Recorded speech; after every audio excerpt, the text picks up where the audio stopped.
Memandangkan sekarang adalah musim interview UPU, mari kita berikan sedikit panduan untuk tuan-tuan dan cik puan untuk menjawab soalan-soalan interview UPU. Tak boleh kata kita tahu ataupun kita dah boleh spot soalan dan interview. Tak. Apa yang kami boleh bagi tahu adalah ada beberapa soalan yang sangat common ditanya dalam interview UPU. Seperti pertama, apa hala tuju anda selepas 5 tahun? Kenapa pilih bidang ni? Kenapa pilih universiti ni? Dan untuk menjawab soalan itu tidak boleh datang dengan tiba-tiba. Dia tidak boleh datang sebab kenapa anda apply UPU itu sebab mak paksa. Memang takkan dapat. Jawapannya anda sendiri kena kaji dan tahu.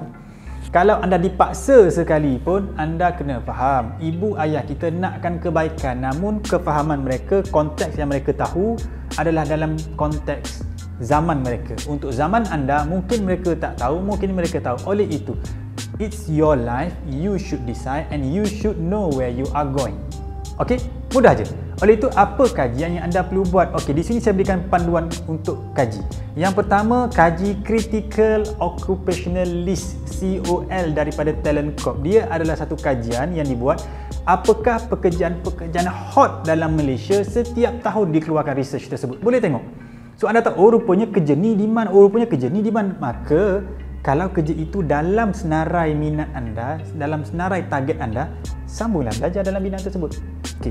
Yang kedua adalah baca artikel unjuran dalam bidang ekonomi dan sebagainya yang berkaitan dengan apakah pekerjaan yang akan meletup 5 tahun lagi, apa pekerjaan yang diramalkan akan jadi favorite, akan menjadi lambakan, akan jadi tinggi dia punya demand. So mungkin anda boleh rujuk World Economic Forum, Forbes Magazine dan sebagainya sebab mereka menjalankan kajian-kajian begini. Okey, contoh yang dikeluarkan oleh World Economic Forum pada tahun lepas, dia bagi tahu berapa 20 senarai kerja yang akan berkurang, 20 senarai kerja yang akan menaik, akan bertambah demand dia. So daripada situ anda boleh baca, oh okey, begini. Okey, yang ini kena dengan minat dan demand, maka aku nak sambung dalam bidang ini. Okey, jadikan dia first choice ke second choice ke third choice, tak kisahlah. Okey, yang ketiga adalah anda kena faham juga kita duduk dalam Malaysia, meninggal pula, tinggal dalam Malaysia. Maka apa perlu anda buat adalah kena perhatikan apakah dasar-dasar kerajaan semasa. Tengok belanjawan dan sebagainya. Contoh. DKN 2030, dasar keusahawanan negara 2030, kita mensasarkan lahirkan lebih banyak usahawan. Maka anda boleh percayalah banyak dana, insentif, program pembelajaran, kursus-kursus yang berkaitan dengan perniagaan akan diwujudkan di pusat-pusat pembelajaran. So mungkin ke arah itu, aku minat juga bisnes lah, okey, boleh explore bidang tersebut. Ataupun sekarang kerajaan menjadikan TVET ataupun STEM ni antara perkara yang perlu dinaikkan balik. Maka anda boleh tahu, anda boleh percaya, anda boleh yakin peluang-peluang dalam TVET akan berkembang dengan lebih luas. So 3 perkara ni anda kena research. Saya ulang lagi sekali, COL, Critical Occupational List, dikeluarkan oleh Talent Corp Malaysia. Yang kedua adalah unjuran-unjuran dibuat oleh research dalam negara ataupun dalam dunia. Yang ketiga adalah dasar-dasar kerajaan semasa. Now, katakanlah, okey, kerajaan dalam tempoh sekarang unjuran dia akan sebut akan jadi apa? Digital marketer banyak. Contoh, dalam tempoh 5 tahun lagi. Maka, digital marketer ni involve kerja dia apa? Anda pergi baca iklan kerja berkaitan dengan digital marketer.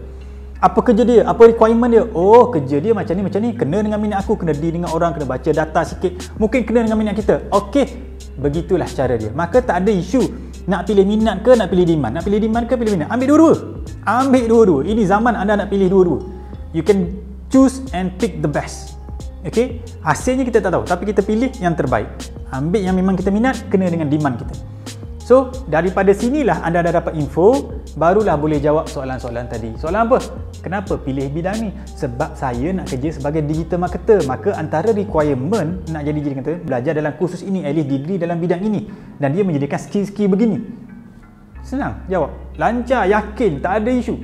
Kedua, kenapa pilih universiti ini? Pilih universiti ini tuan-tuan dan puan sebab apa? Anda boleh admire dia punya pencapaian universiti, ranking QA, ataupun dia adalah research universiti. Saya nak jadi seorang lecturer, maka belajar dalam research universiti menyediakan saya kepada peluang-peluang untuk buat kajian, research, dapat grant yang banyak. Contoh, kenapa nak jadi belajar dekat sini? Sebab dia ada fasiliti yang bagus. Untuk jadi petroleum engineer, dia menyediakan satu lab yang sekian-sekian. Kenapa lagi nak jadi di sini? Sebab dia ada lecturer yang popular menghasilkan kajian sekian-sekian. Dia adalah popular dalam industri. So saya berhajat untuk belajar dengan dia dalam bidang tersebut. So itulah antara jawapan-jawapan yang boleh meyakinkan panel kenapa anda nak ambil, nak belajar, nak pilih universiti tersebut. So interview UPU tuan-tuan kena faham, memang soalan dia agak tipikal sebab dia nak tahu anda tahu tak tujuan dia, and then baru dia decide. If you are able to do research first, insya-Allah mudah perjalanan dia. Sebab kita tahu apa kita nak. Okay, so all the best untuk interview UPU anda. Saya doakan yang baik-baik saja tuan-tuan cikgu puan. Moga minat dan demand itu selari.